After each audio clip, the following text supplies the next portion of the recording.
Assalamualaikum warahmatullahi taala wabarakatuh kepada semua penduduk Kampung Sungai Udang, follower Future Integrative Homeopathy Center. Alhamdulillah pada hari ini kita bersiaran langsung lagi bersama kami. Saya Haziq. Saya ni Fahmi.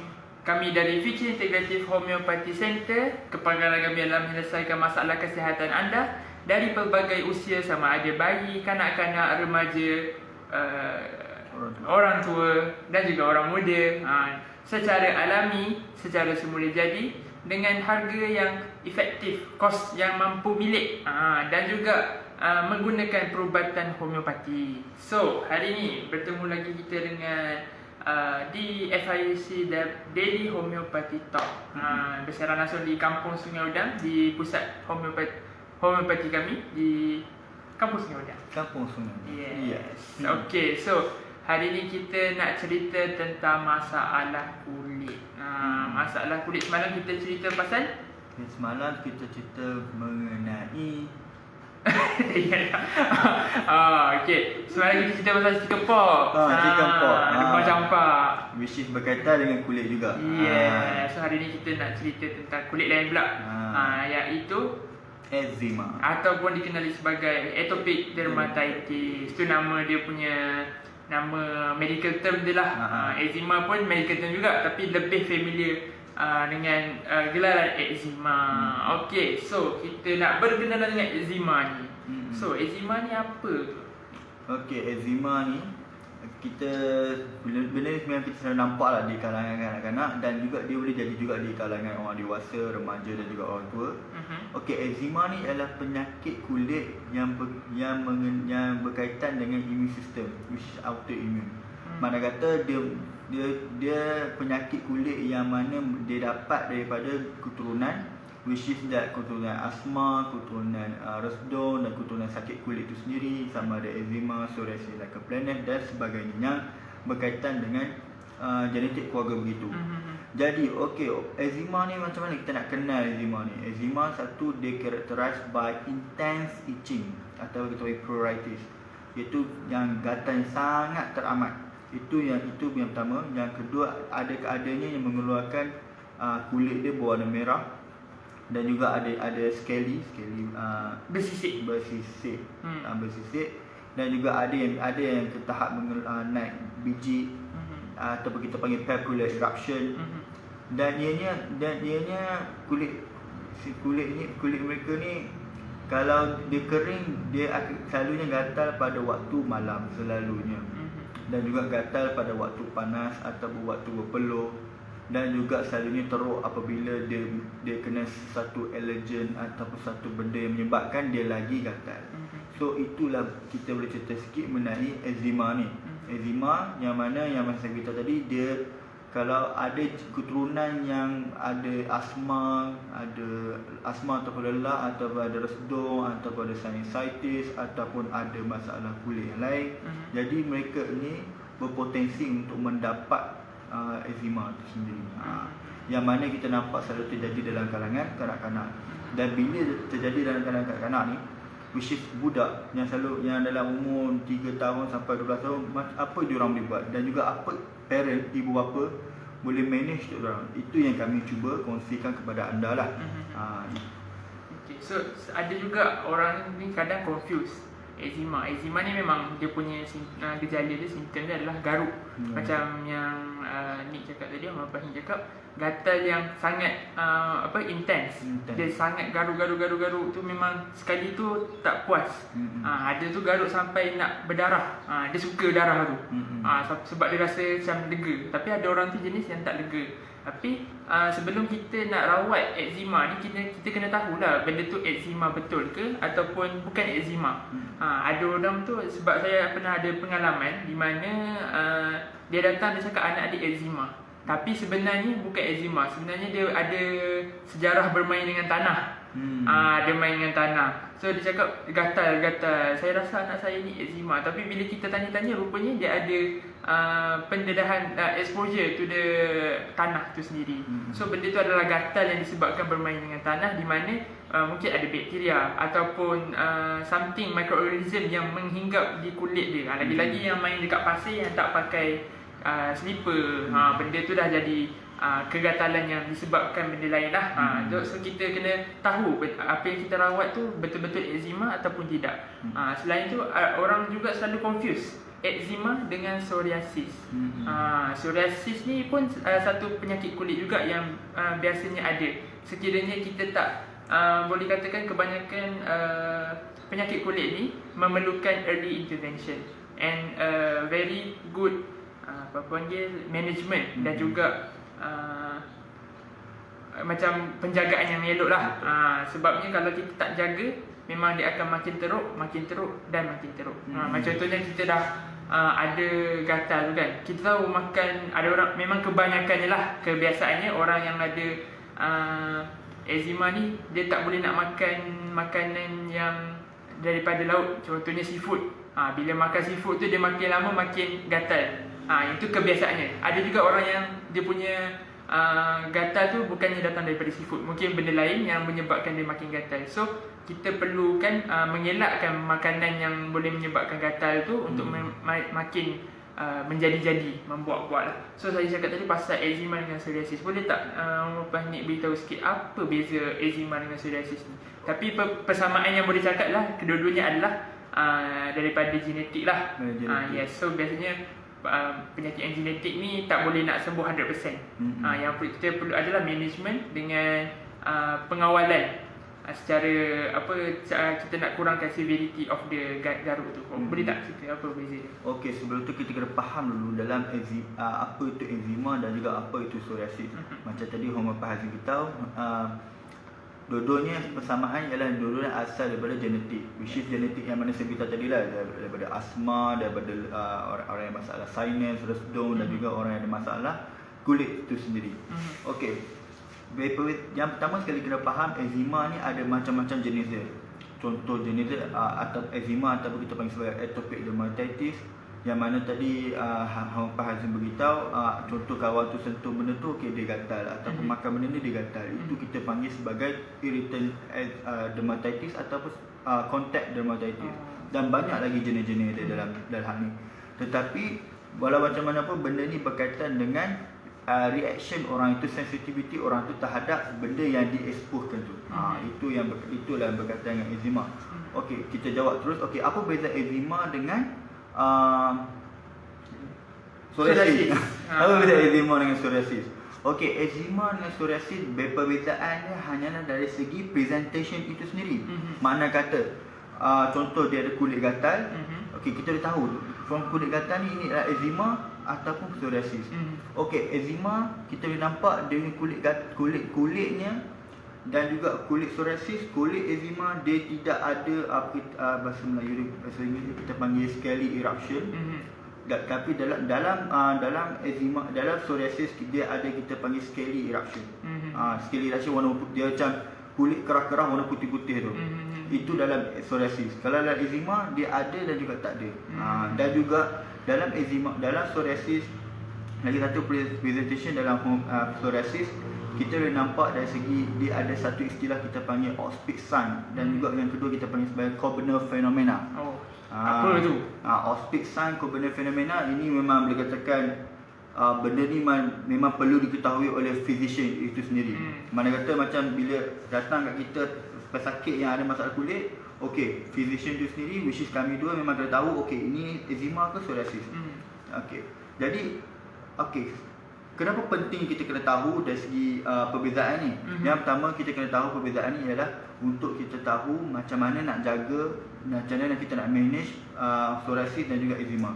Psoriasis dengan eczema cara management dia lebih kurang sahaja, cuma dari segi pantangnya, dari segi macam diet dia mungkin berbeza sikit.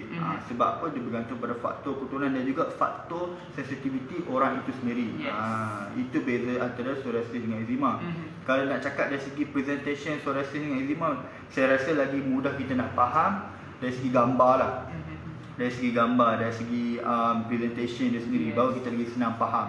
Tapi yang paling mudah dia cakap, okey, eczema dia punya gambaran ni adalah dia mula dengan merah-merah dan juga dia tidak ada macam skeli putih-putih ataupun skeli putih. Skeli putih?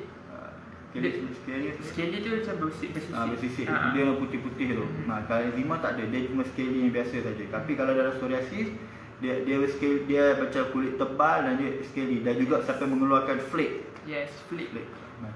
Dia macam kalau perasan lah orang yang siapa yang pernah jumpa orang yang psoriasis ni, dia kalau contoh yang paling teruk dia adalah bila dia duduk je, dia bangun, nampaklah kulit-kulit dekat sekeliling tu. Tu dah severe dah tu. Tu psoriasis yang paling teruk lah yang saya pernah tengok. Di mana dia memang sensitif dengan matahari, dia tak boleh nak panas. Sebab bila panas peluh akan keluar. Kita punya kulit tu dah penuh dengan lapisan kulit yang lain tu. Dan juga dia dah nak keluarkan peluh pun dah tak boleh, and susah nak keluar. Dan bila berpeluh tu dia akan jadi rasa sakit. Sebab kulit dia dah macam dah rosak lah orang kata. Dan juga dia macam dia jadi satu, bila ada orang penyakit kulit ni, dia punya self confidence dia rendah sikit lah. So dia memang nak keluar tu memang akan menjadi salah satu, dia tak nak keluar lah, dia tak nak jumpa dengan orang. Sebab dia macam dia rasa malu. Tapi sebenarnya benda tu adalah sesuatu yang tak perlu dimalukan. Sebab benda tu adalah kita. Dalam rawatan homeopati, sebelum kita merawat benda tu, kita kena rawat kita punya pemikiran dulu. So benda tu adalah kita benda tu memang sampai ke tahap eczema tu mempengaruhi kita punya kehidupan kita. Which is that's why kami memberi awareness ni kepada anda semua, especially kepada ibu bapa. Kalau sekiranya anak anda ada benda ni, jangan anggap benda sebagai perkara yang mudah atau perkara yang remeh. Sebab apa? Dia bergantung pada orang. Kalau anak kita tu kuat mental ni tak apa. Kalau jenis yang low self confidence, low self esteem, memang dia akan kacau dia. Jadi benda ni mempengaruhi mental kita dan juga mempengaruhi kita punya kehidupan harian kita. Macam mana Muhammad Hazim beritahu, dia kata macam orang yang ada masalah kulit selalunya dia low self confidence. Selalunya, bukan semua itu, tak semua itu. Mana kata dia apa? Dia dari segi macam nak tunjuk kulit tu ke orang semua, dia segan. Dia malu sikit lah. Dan memang kebanyakan kita jumpa patient yang ada masalah macam ni memang mostly begitu. Jadi untuk masalah kulit ni, apa yang homeopati boleh merawat, apa cara homeopati boleh tawarkan adalah homeopati dia merawat orang yang sakit kulit ni dia keseluruhannya. Dan sekiranya anda pernah pergi ke homeopati, mana-mana homeopati, dan berdasarkan pengalaman kami dua dan juga pengamatan kami dua sepanjang dalam homeopati ni, dalam menangani masalah kulit ni, memang sangat-sangat wonderful lah.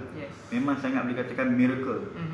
Boleh katakan sebab ubat homeopati memang very good lah dalam menangani masalah kulit ni. Even dalam dermatologi sendiri pun, which is dalam conventional medicine pun mengatakan homeopati is one of the best treatment to treat skin disease.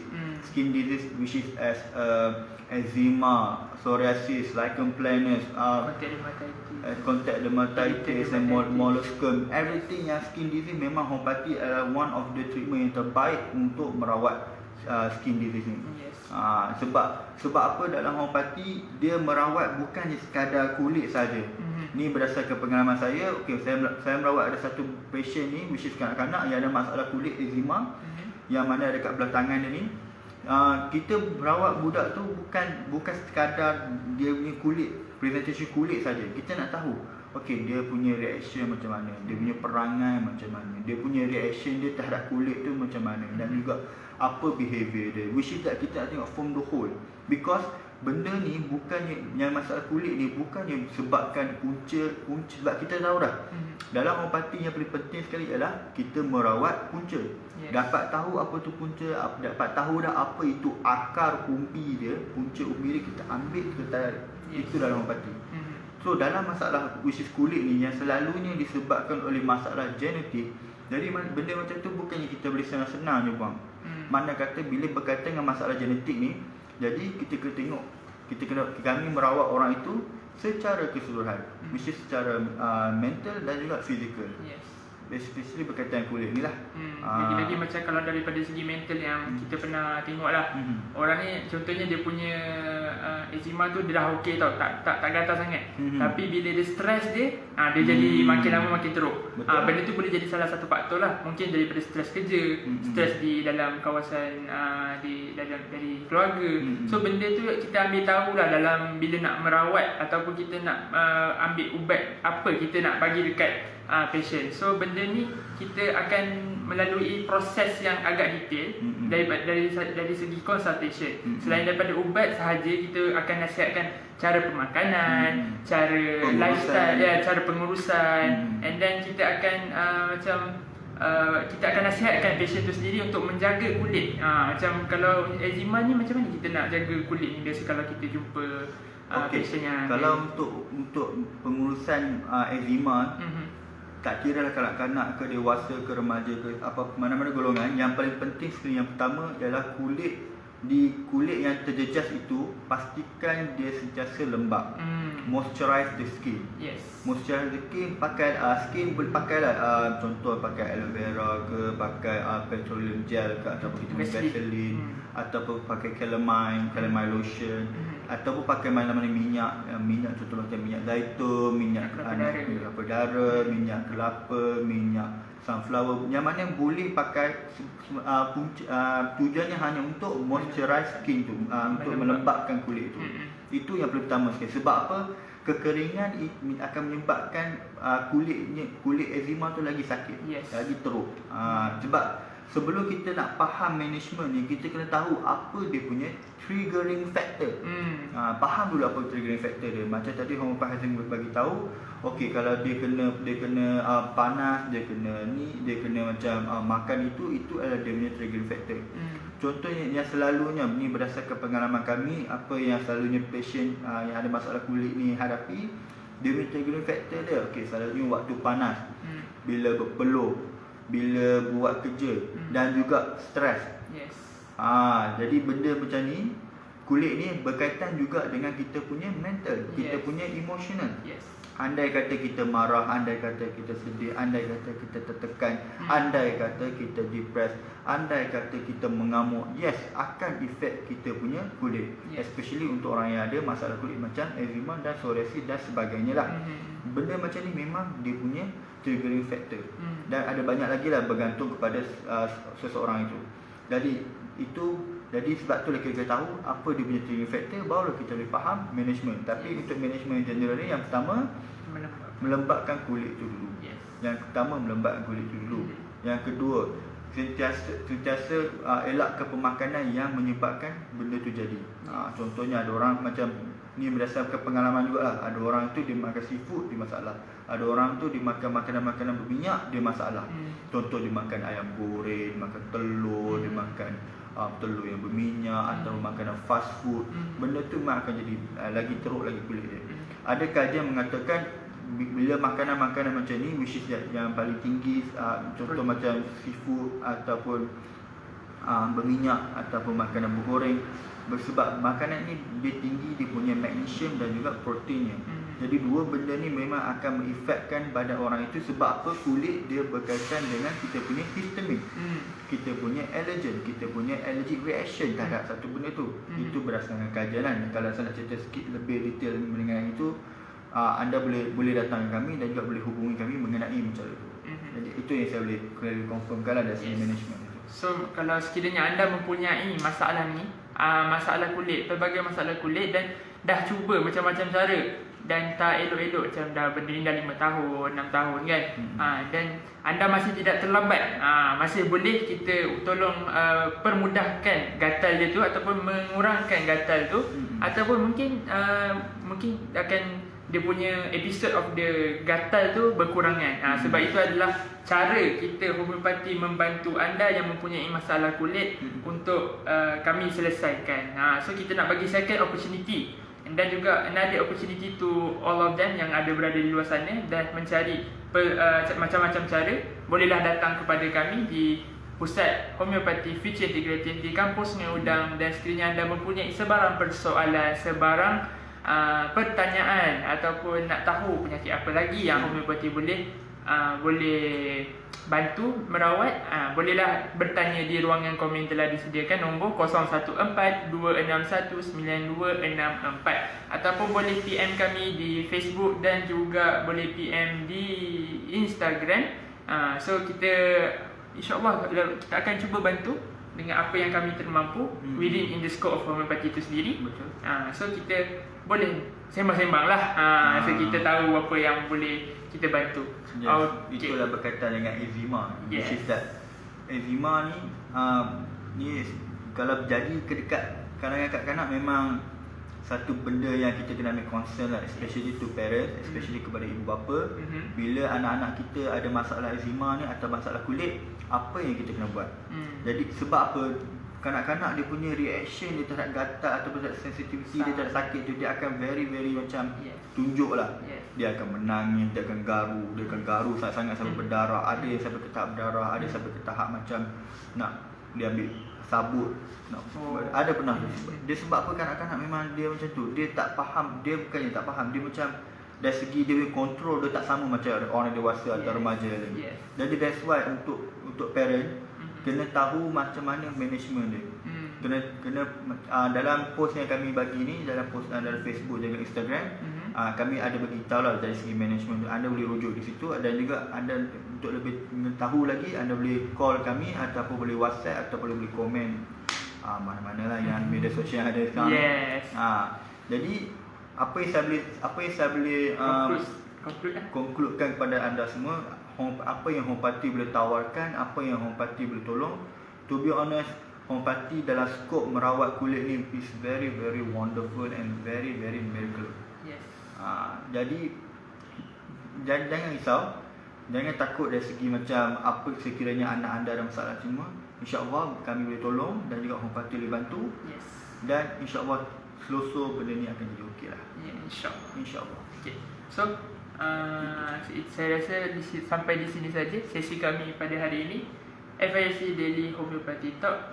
Semoga apa yang kami berkongsi ini menjadi manfaat kepada anda dan juga penyelesaian masalah anda, masalah kesihatan. Sekiranya anda rasa macam aku tak ada benda ni, so benda ni kita share kepada orang lain, ataupun mungkin orang yang rasa kita ada tahu benda ni ada. So macam kawan kita ke ataupun saudara mara, benda ni kita boleh share dengan mereka juga. Ataupun suruh diorang tengok video ni. So macam nak tahu lebih lanjut, boleh call kami, WhatsApp kami, DM kami, PM kami, semua boleh. Promotion. Okey, promotion. Kita ada promosi sempena pembukaan kami. Kita menawarkan diskaun 50% consultation fee, dan juga yang ini, tawaran ini terhad kepada 10 orang yang pertama sahaja. Cepat-cepat. Dah tak ramai dah ni. Lagi beberapa lagi slot lagi nak tinggal. Okey, insya-Allah kita jumpa lagi pada esok hari dengan tajuk yang lebih menarik dan juga tajuk lain. Mungkin kita boleh bincang pasal psoriasis pula. InsyaAllah. Okey, sebab hari ni eczema, mungkin kita jumpa lagi esok hari pada waktu yang sama 11.30 bersama saya Hazim. Saya ni Fahmi. Kami dari Future Integrative Homeopathy Center. Kepakaran kami adalah menyelesaikan masalah anda, masalah kesihatan anda dari pelbagai usia, bayi, kanak-kanak, remaja, orang muda, orang tua, dengan harga yang mampu, milik secara alami dan semula jadi menggunakan perubatan homeopati. So macam kalau bagi anda yang tak tahu homeopati itu apa, boleh follow kami di Facebook Future Integrative Homeopathy Center dan juga di Instagram. Okey, jumpa lagi pada esok hari. Esok hari apa? Esok hari Khamis. Okey, bye. Jap. Yang kat Lembah Kelang tu tak ada air tu. Tak ada air. Tak ada air siap-siap. Tak ada air. Okey, Assalamualaikum.